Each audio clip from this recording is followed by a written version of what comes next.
கர்த்தருடைய பரிசுத்த நாமத்திற்கு மகிமை உண்டாவதாக. லேவி பைபிள் மினிஸ்ட்ரியை பார்த்து கொண்டிருக்கிற உங்கள் யாவரையும் ஆண்டவராகிய இயேசு கிறிஸ்துவின் நாமத்தினாலே ஆசீர்வதிக்கிறேன். கர்த்ததாமே உங்களை ஆசீர்வதிப்பாராக. இன்றைக்கும் நாம் தியானிக்க போகிற தேவ செய்தியின் தலைப்பு, யார் யார் ரகசிய வருகையில் போவார்கள்? எப்படிப்பட்ட சுபாவத்தை உடையவர்கள் ரகசிய வருகையில் போவார்கள்? அநேகருக்கு ரகசிய வருகை ஒன்று இருக்கிறதா? அது வேதத்தில் எழுதப்பட்டிருக்கிறதா? அப்படியானால் எங்கே எழுதப்பட்டிருக்கிறது? அது எப்படி எழுதப்பட்டிருக்கிறது என்ற கேள்வியோடு இருக்கிறார்கள்.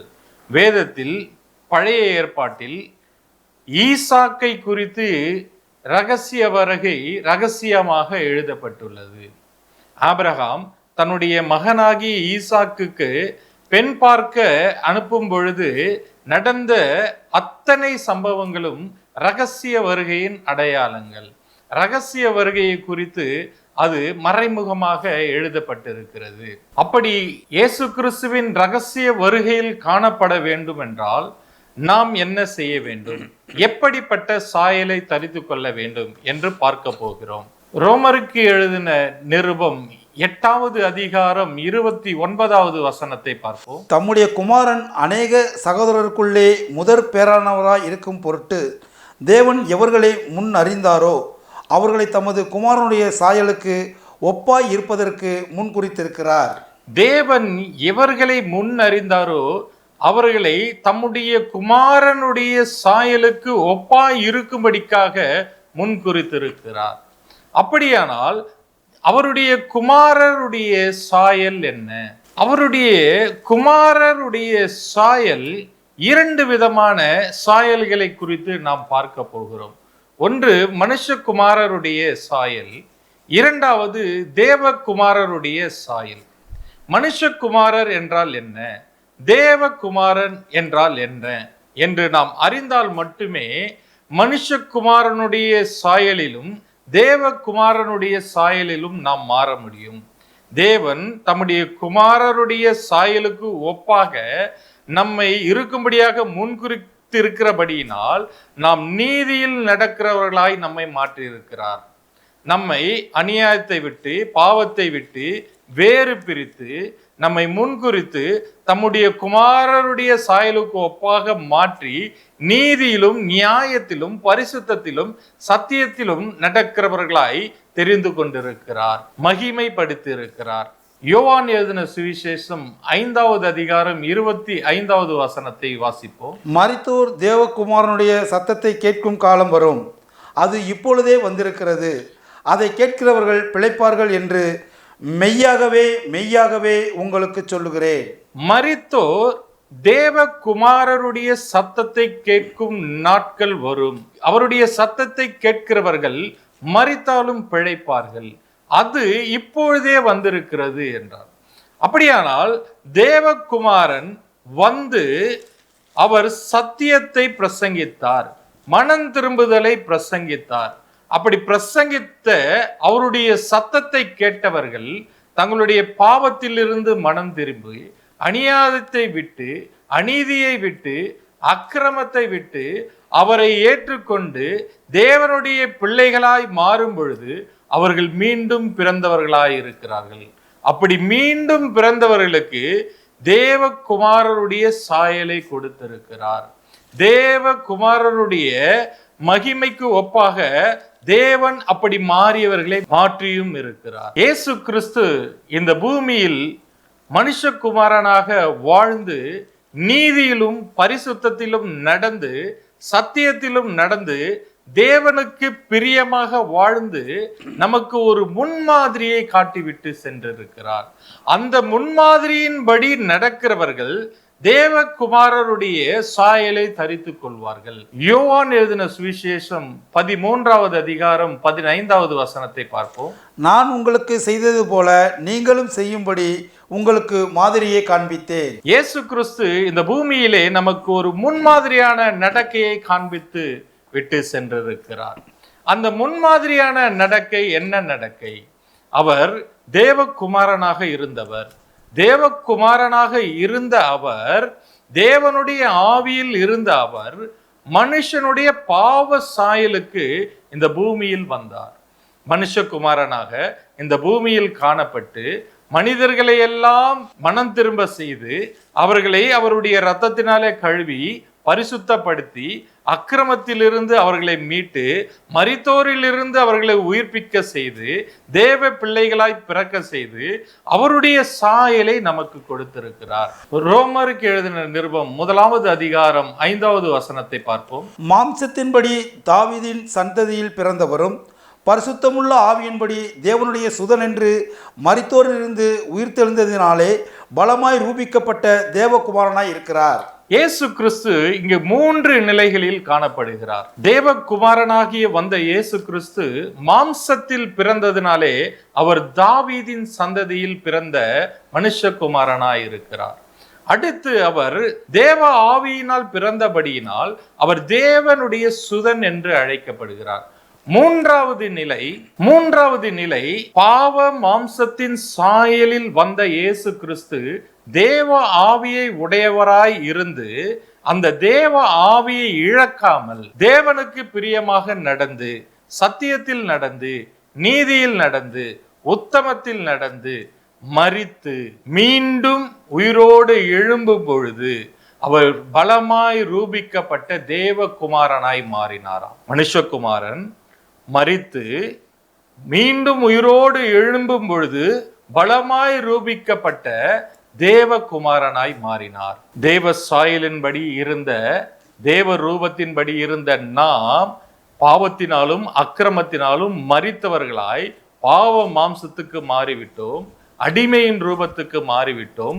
இந்த பாவ மாம்சத்தின் சாயலிலிருந்து நம்மை மீட்கும்படியாகவும் அடிமையின் ரூபத்திலிருந்து நம்மை மீட்கும்படியாகவும் மனுஷகுமாரன் தேவனுக்கு பிரியமாக வாழ்ந்து முடிவு பரியந்தம் நிலைத்திருந்து தேவ ஆவியை தனக்குள்ளே தக்க வைத்து அந்த ஆவியை சிலுவையிலே நமக்கு கொடுத்து அந்த ஆவியிலே நம்மை உயிர்ப்பித்து நமக்கு மீண்டும் தேவ சாயலை பெற்றுக் கொடுத்தார். நாம் இந்த பூமியிலே நடக்கும் பொழுது தேவ சாயலை உடையவர்களாய் மெய்யான நீதியிலும் பரிசுத்தத்திலும் சத்தியத்திலும் நடக்கும் பொழுது தேவனுக்கு பிரியமாய் நடக்கும் பொழுது மாம்சத்துக்கு மரித்தவர்களாய் இருந்து தேவ சாயலில் நடக்கும் பொழுது மீண்டும் தேவனுடைய ரூபத்தை நாம் பெறும்படியாக தேவ சாயலை இயேசு கிறிஸ்து நமக்கு கொடுத்தார்.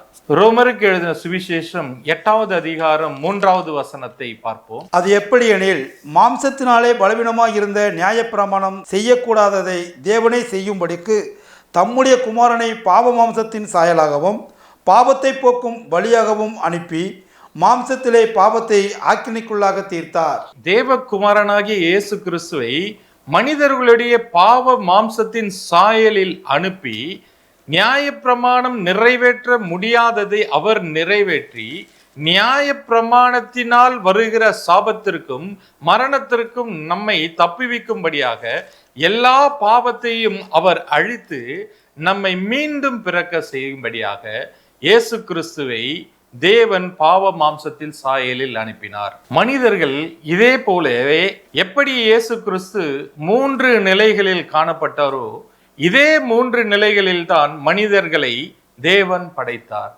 ஆதியாகமம் 2வது அதிகாரம் 7வது வசனத்தை பார்ப்போம்.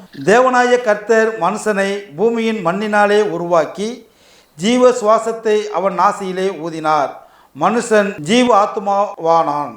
இப்படி தேவனாகிய கர்த்தர் மண்ணை பிசைந்து மனிதனை உருவாக்கி அந்த மனிதனுக்குள் தேவ ஆவியை கொடுத்தார். அதனாலே அவன் ஜீவ ஆத்மாவானான்.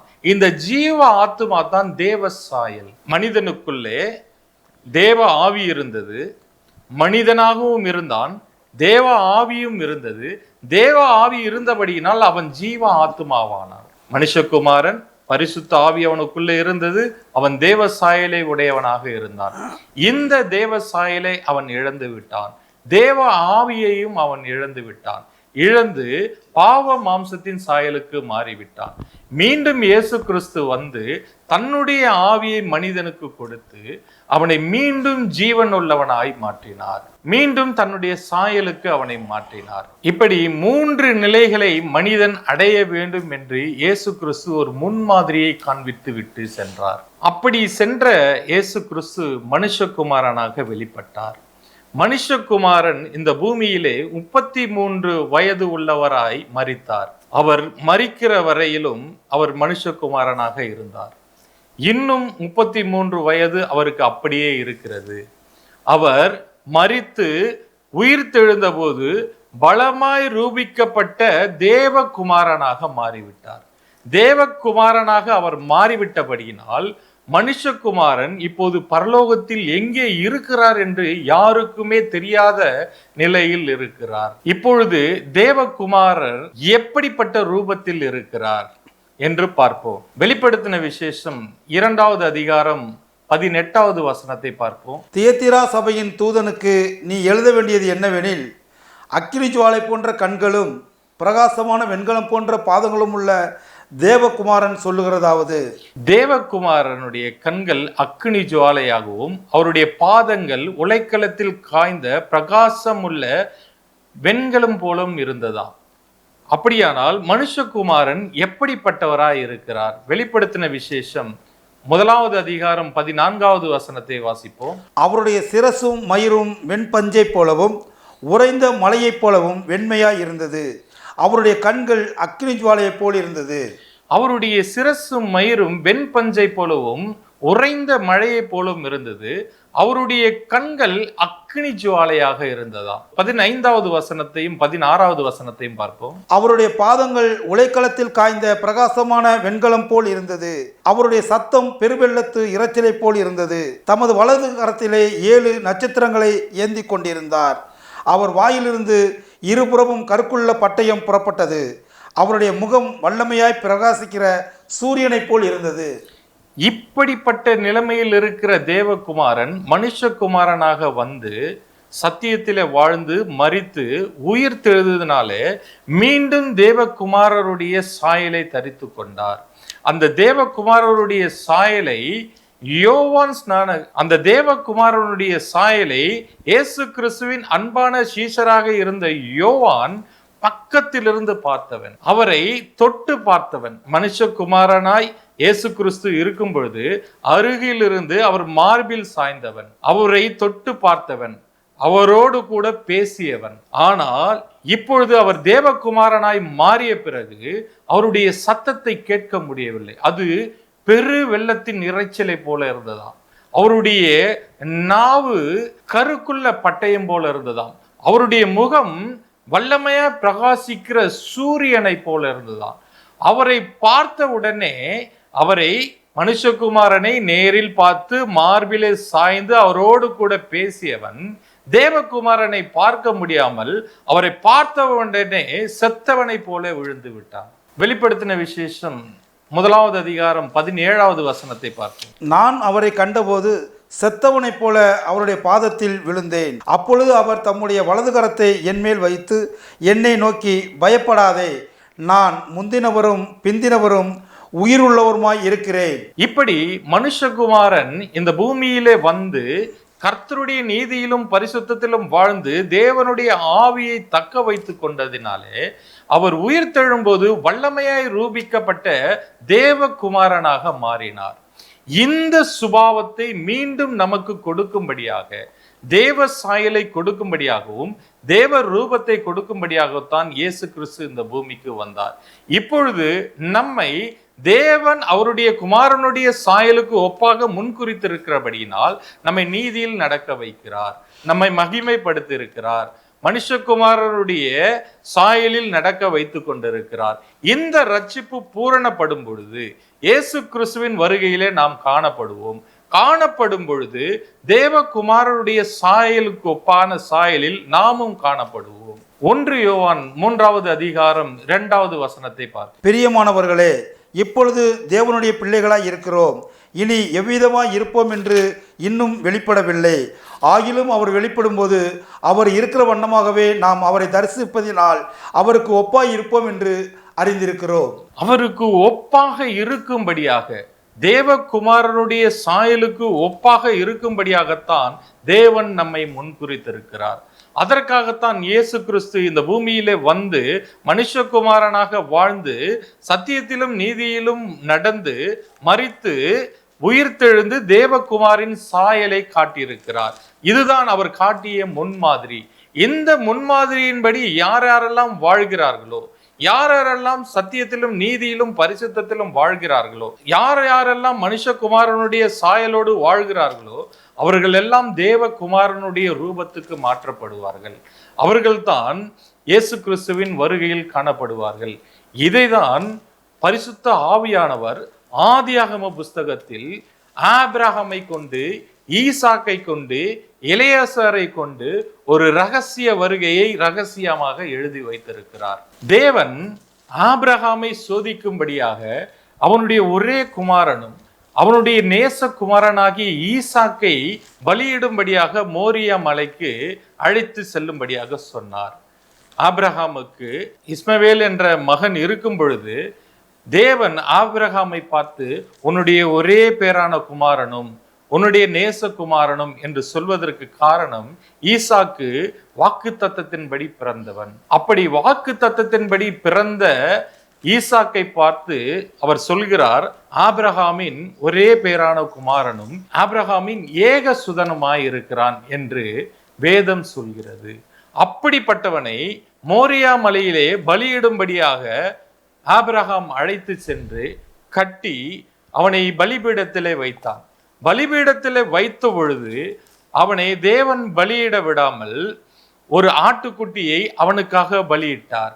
பலியிட்டபடியினால் ஆபிரகாமினுடைய பிள்ளையாகிய ஈசாக்கு மீண்டும் உயிர்த்தெழுந்தவனாக ஆபிரகாம் பெற்றுக்கொண்டான். எபிரேயரின் புஸ்தகம் 11வது அதிகாரம் 19வது வசனத்தை வாசிப்போம். தனக்கு ஒரே பேரானவனையே பலியாக ஒப்பு கொடுத்தான், மரித்தோரிலிருந்து அவனை பாவனையாக திரும்பவும் பெற்றுக்கொண்டான். இப்படி ஆபிரகாமினுடைய பிள்ளை ஈசாக்கு பலிபீடத்தில் செலுத்தப்படும் பொழுது மனுஷகுமாரனின் சாயலில் இருந்தான். அவன் மீண்டும் உயிரோடு எழுந்தவனாய் மலையிலிருந்து இறங்கி வரும் பொழுது அவன் தேவ சாயலுக்கு மாறிவிட்டான். தன்னுடைய ஒரே பேரான குமாரனும் தன்னுடைய ஏக சுதனும் ஆகிய மனுஷகுமாரனுக்கு சாயலாக மரித்த ஈசாக்கிற்கு பெண் கொள்ளும்படியாக எலியாசரை அனுப்பினான். நாமும் நம்முடைய பாவத்துக்கு மரித்தவர்களாய் காணப்பட வேண்டும். நம்முடைய பாவத்தை நாம் எங்கே அடக்கம் செய்திருக்கிறோம் என்று பார்ப்போம். கலாத்தியரின் புஸ்தகம் 5வது அதிகாரம் 24வது வசனத்தை வாசிப்போம். கிறிஸ்துவினுடையவர்கள் தங்கள் மாம்சத்தையும் அதன் ஆசை இச்சைகளையும் சிலுவையில் அறைந்திருக்கிறார்கள். கிறிஸ்து உடையவர்கள் தங்களுடைய மாம்சத்தின் இச்சைகளையும் எல்லா பாவங்களையும் சிலுவையில் அறைந்திருக்கிறார்கள். நாமும் சிலுவையிலே நம்முடைய பாவத்தையும் நம்முடைய மாம்ச இச்சைகளையும் அறைந்திருக்கிறபடியினால் நாம் உயிர் உள்ளவர்களாய் மீண்டும் எழுந்திருக்கிறோம். 2 கொரிந்தியரின் புஸ்தகம் 5வது அதிகாரம் 15வது வசனத்தை வாசிப்போம். பிழைத்திருக்கிறவர்கள் இனி தங்களுக்கென்று பிழைத்திராமல் தங்களுக்காக மரித்து எழுந்தவருக்கென்று பிழைத்திருக்கும்படி அவர் எல்லாருக்காகவும் மரித்தார் என்றும் நிதானிக்கிறோம். அவர் மரித்ததை போலவே நாமும் மரித்து அவருடைய சாயலை தரித்து கொள்ளும்படியாக நாம் பிறந்திருக்கிறோம். கொலோசியரின் புஸ்தகம் 3வது அதிகாரம் 10வது வசனத்தை வாசி. தன்னை சிருஷ்டித்தவருடைய சாயலுக்கொப்பாய் பூரண அறிவடையும்படி புதிதாக்கப்பட்ட புதிய மனுஷனை தரித்து கொண்டிருக்கிறீர்களே.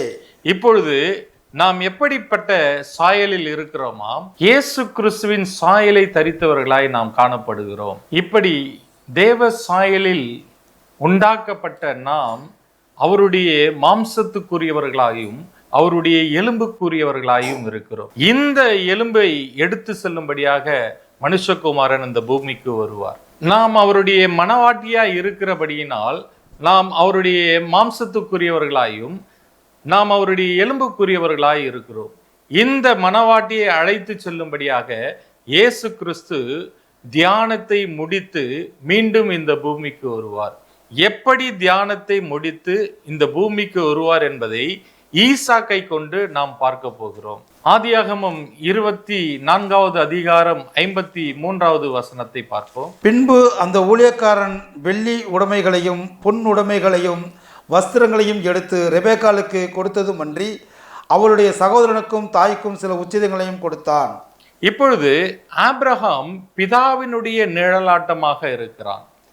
ஆபிரகாமினுடைய மகனாகிய ஈசாக்கு மனுஷகுமாரனுக்கு ஒப்பாக நிழலாட்டமாக இருக்கிறார். மனுஷகுமாரனுக்கு ஒப்பாக நிழலாட்டமாக இருக்கிற ஈசாக்குக்கு பெண் பார்க்க வந்த எலியாசார் பரிசுத்த ஆவியானவருக்கு ஒப்பாக இருக்கிறார். இப்படி எலியாசார் மனுஷகுமாரனுக்கு ஒப்பான சாயலில் காணப்படுகிற ஈசாக்கிற்காக பெண் பார்க்க வந்த பொழுது, அந்த ஈசாக்கின் வருங்கால மணவாட்டியை கண்ட பொழுது அவளுக்கு உச்சிதங்களை கொடுத்தான். இது பரிசுத்த ஆவியானவர் இயேசு கிறிஸ்துவின் மணவாட்டியாகிய நமக்கு வரங்களை கொடுப்பதற்கு நிழலாட்டமானது. ஆதியாகமம் 24வது அதிகாரம் 57வது வசனத்தை பார்ப்போம். அப்பொழுது அவர்கள் பெண்ணை அழைத்து அவள் வாய்ப்பிறப்பை கேட்போம் என்று சொல்லி, இப்பொழுது எலியாசார் பரிசுத்த ஆவியானவருடைய சாயலில் காணப்பட்டு, என் எஜமான் தனக்கு உண்டான எல்லாவற்றையும் அவருடைய குமாரனுக்கு கொடுத்திருக்கிறார் என்று சொல்லி அவருடைய குமாரனுக்கு பெண் பார்க்கும்படியாக நான் இங்கு வந்திருக்கிறேன். உங்கள் மகளை அவருக்கு நீங்கள் மணவாட்டியாக அனுப்ப சம்மதம் இருந்தால் நீங்கள் சொல்லுங்கள் என்று கேட்கிறார். அப்பொழுது அந்த ரெபெக்காளுடைய பெற்றோர் மணவாட்டியின் சம்மதத்தை கேட்போம் என்று சொல்கிறார்கள். இது மணவாட்டியின் விருப்பத்தை குறிக்கிறது, மணவாட்டியினுடைய அறிக்கையை குறிக்கிறது. மணவாட்டி தன்னுடைய ரட்சிப்பை வாயினால் அறிக்கை செய்ய வேண்டும். அவளுடைய வாயினாலே நான் ஈசாக்கை மணவாளனாக ஏற்றுக்கொள்கிறேன் என்று அறிக்கை செய்ய வைத்தார்கள். அப்படி அவள் அறிக்கை செய்தவுடனே பரிசுத்த ஆவியானவருக்கு நிழலாட்டமாக இருந்த எலியாசார் ஒரு நொடி கூட அந்த பூமியில் தங்கவில்லை, அந்த தேசத்திலே தங்கவில்லை. அவன் வந்த காரியம் நிறைவேறி விட்டபடியினால் உடனே புறப்பட்டு சென்று விட்டான். ஆதியாகமம் 24வது அதிகாரம் 56வது வசனத்தை பார்ப்போம். அதற்கு அவன், கர்த்தர் என் பிரயாணத்தை வாய்க்க பண்ணியிருக்க நீங்கள் எனக்கு தடை செய்யாதிருங்கள், நான் என் எஜமானிடத்திற்கு போக என்னை அனுப்பிவிட வேண்டும் என்றான். இப்படி பரிசுத்த ஆவியானவருக்கு நிழலாட்டமாக வாழ்ந்த எலியாசார் தன்னுடைய எஜமானுடைய குமாரனுக்கு பெண் பார்த்த காரியம் முடிந்த உடனே ஒரு நொடி கூட தாமதிக்காமல் புறப்பட்டு சென்று விட்டான். அதே போலவே ஆவியானவர் எத்தனை பேர் ரட்சிக்க வேண்டுமோ அத்தனை பேருடைய எண்ணிக்கை நிறைவேறும் அளவும் இந்த பூமியில் இருப்பார். அத்தனை பேருடைய எண்ணிக்கை நிறைவேறி முடித்த உடனே ஒரு நாள் கூட, ஒரு நிமிஷம் கூட தாமதிக்காமல் மணவாட்டியை கூட்டிக் கொண்டு சென்று விடுவார். அப்படித்தான் மணவாட்டியாகிய ரெபெக்காளை எலியாசார் கூட்டிக் கொண்டு சென்று விட்டான். ஆதியாகமம் 24வது அதிகாரம் 61வது வசனத்தை வாசிப்போம். அப்பொழுது ரெபெக்காளும் அவள் வேலைக்காரிகளும் எழுந்து ஒட்டகங்கள் மேல் ஏறி அந்த மனிதனோட கூட போனார்கள். ஊழியக்காரன் ரெபெக்காளை அழைத்து கொண்டு போனான். இப்படியாக பரிசுத்த ஆவியானவர் இயேசு கிறிஸ்துவுக்காக நியமிக்கப்பட்ட மணவாட்டியை அழைத்து செல்வதற்கு அடையாளமாக எலியாசார் ஈசாக்கின் மணவாட்டியை அழைத்து சென்றான். இப்பொழுது ஈசாக்கு எங்கிருந்து வருகிறான் என்று பார்ப்போம். ஆதியாகமம் 24வது அதிகாரம் 63வது வசனத்தை வாசிப்போம். ஈசாக்கு சாயங்கால வேளையிலே தியானம் பண்ண வெளியிலே போயிருந்து தன் கண்களை ஏறெடுத்து பார்த்தபோது ஒட்டகங்கள் வர கண்டான். இப்பொழுது ஈசாக்கு என்றைக்கு ஆபிரகாம் அவனை மோரியா மலையிலே பலியிட ஒப்பு கொடுத்து உயிரோடு பெற்றுக்கொண்டானோ அது முதல் அவனை வேதத்தில் எங்கேயுமே நாம் பார்க்க முடியாது. இப்பொழுதுதான் நாம் பார்க்கிறோம். அவன் சாயங்கால வேளையிலே அவன் தியானத்திலிருந்து வருகிறான். இதுதான் மனுஷகுமாரன் மரித்து தேவ சாயலை உடையவராய் தேவகுமாரனாய் மாறிவிட்டார். மீண்டும் மனுஷகுமாரன் பரலோகத்திலிருந்து வெளிப்பட்டு சாயங்கால வேளையிலே தியானத்திலிருந்து வெளியே வந்து தன்னுடைய மணவாட்டியாகிய சபையை அழைத்து செல்வார். அழைத்து செல்லும் போது எலியாசார் எப்படி ரெபெக்காளை அழைத்து சென்று தியானத்திலிருந்து வருகிற ஈசாக்குக்கு ரெபெக்காளை காட்டினானோ அதே போல பரிசுத்த ஆவியானவர் தியானத்திலிருந்து வரப்போகிற மனுஷகுமாரனுக்கு சபையாகிய நம்மை காட்டுவார். அப்பொழுது மனுஷகுமாரர் மீண்டும் இந்த பூமிக்கு வரும்பொழுது அவருக்கு 33 வயது மீண்டும் நடைபெற ஆரம்பிக்கும். அந்த 33 வயதிலே அவர் மீண்டும் வந்து சபையை அழைத்து கொண்டு சென்று 7 வருடம் அந்த கிறிஸ்துவின் ஆட்சி நடைபெறும். அந்த கிறிஸ்துவின் ஆட்சியின் பொழுது அவர் அழைத்து சென்ற மணவாட்டியை பரிசுத்தப்படுத்தி 40வது வயதிலே இயேசு கிறிஸ்துவுக்கு மணவாட்டிக்கும் திருமணம் நடைபெறும். எப்படி ஈசாக்குக்கு 40வது வயதில் திருமணம் நடைபெற்றதோ அதே போலவே மனுஷகுமாரன் 33 வயதில் திருப்பி வந்து மணவாட்டியை கூட்டிக் கொண்டு பரதேசியில் வைத்துவிட்டு அவளை சுத்திகரித்து விட்டு 7 வருடம் அந்த கிறிஸ்துவின் ஆட்சியை நடந்த பின்பு அந்த அந்த கிறிஸ்துவின் ஆட்சியை அழித்துவிட்டு மணவாட்டியை மணந்து கொள்வார். வெளிப்படுத்தின விசேஷம் 5வது அதிகாரம் 5வது வசனத்தை வாசிப்போம். அப்பொழுது மூப்பர்களில் ஒருவன் என்னை நோக்கி, நீ அள வேண்டாம், இதோ யூதா கோத்திரத்து சிங்கமும் தாவீதின் வேறுமானவர் புஸ்தகத்தை திறக்கவும் அதன் 7 முத்திரைகளையும் உடைக்கவும் ஜெயம் கொண்டிருக்கிறார் என்றான். இப்பொழுது பிதாவினுடைய கரத்தில் இருக்கிற அந்த புஸ்தகத்தை வாங்குவதற்காக ஒரு மனிதனும் இல்லை என்று யோவான் பார்க்கிறார். பரலோகத்திலும் ஒருவனும் இல்லை, பூமியிலும் ஒருவனும் இல்லை, எங்கு பார்த்தாலும் ஒருவனும் இல்லை, யாருமே அந்த புத்தகத்தை வாங்க முடியவில்லை என்று அவன் அழுது புலம்புகிற நேரத்திலே ஒரு மூப்பர் வந்து சொல்கிறார், இதோ யூதா கோத்திரத்தின் சிங்கம் இருக்கிறார். இப்பொழுதுதான் இயேசு கிறிஸ்து மனுஷகுமாரன் வெளியே வருகிறார். வெளியே வந்து அந்த புத்தகத்தை வாங்கி இந்த புத்தகத்தின் முத்திரைகளை உடைப்பதற்கு முன்பாக மணவாட்டியை அழைத்து செல்கிறார். மணவாட்டியை அழைத்து சென்ற பிறகுதான் எல்லா முத்திரைகளையும் உடைப்பார். அப்பொழுதுதான் அந்த கிறிஸ்துவின் ஆட்சி நடைபெறும். அந்த அந்த கிறிஸ்துவின் ஆட்சியில் நாம் காணப்படாதபடிக்கு மனுஷகுமாரர் நமக்கு முன்மாதிரியை வைத்து விட்டு சென்றிருக்கிறார். மனுஷர்களாகிய நாம் பாவத்துக்கு மரித்து தேவ சாயலை பெற்றிருக்கிறோம்.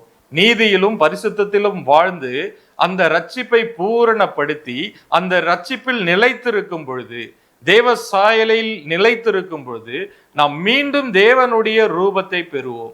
தேவனுடைய ரூபத்தை நாம் மீண்டும் பெறும் பொழுது தேவகுமாரனுக்கு ஒப்பாக இருப்போம். எப்படி தேவகுமாரனுடைய முகம் சூரியனை போல பிரகாசித்ததோ, அக்கினி ஜுவாலையை போல அவருடைய கண்கள் இருந்ததோ, உலைக்களத்தில் காய்ந்த வெண்கலம் போல அவருடைய பாதம் இருந்ததோ, அதே ரூபத்திற்கு நம்மை மாற்றுவார். அந்த ரூபத்தை நாம் அடைய வேண்டும். இப்போது நாம் தேவ சாயலை அடைந்திருக்கிறோம். தேவ சாயலை அடைந்தவர்கள் மட்டுமே இயேசு கிறிஸ்துவின் வருகையில் காணப்படுவார்கள். நாம் இயேசு கிறிஸ்துவின் வருகையில் காணப்படுபவர்களாய் இருப்போம். கர்த்ததாமே உங்களை ஆசீர்வதிப்பாராக. God bless you. இதுவரை தேவனுடைய வார்த்தையை கேட்ட உங்கள் யாவரையும் இயேசு கிறிஸ்துவின் நாமத்தில் உங்களை ஆசீர்வதிக்கிறோம். லேவி பைபிள் மினிஸ்ட்ரி என்கிற யூடியூப் சேனலை நீங்கள் சப்ஸ்கிரைப் செய்து அதன் மூலம் வேதத்தின் ரகசியங்களை நீங்கள் அறிந்து கற்றுக்கொள்ளலாம். மேலும் நேரில் வந்து படிக்க விரும்புகிறவர்கள் கர்த்தரின் சேனை ஊழியங்கள் மூலமாக அம்பத்தூர், மதுராந்தகம், கூவத்தூர் ஆகிய இடங்களில் வந்து படிக்கலாம். எங்களை தொடர்பு கொள்ள வேண்டிய தொலைபேசி எண்கள் 638220 23109 99 40 145 408 790 478 7918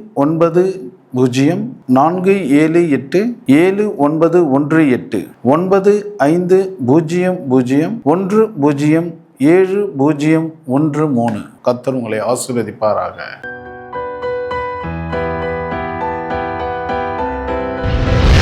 கர்த்தர் உங்களை ஆசீர்வதிப்பாராக.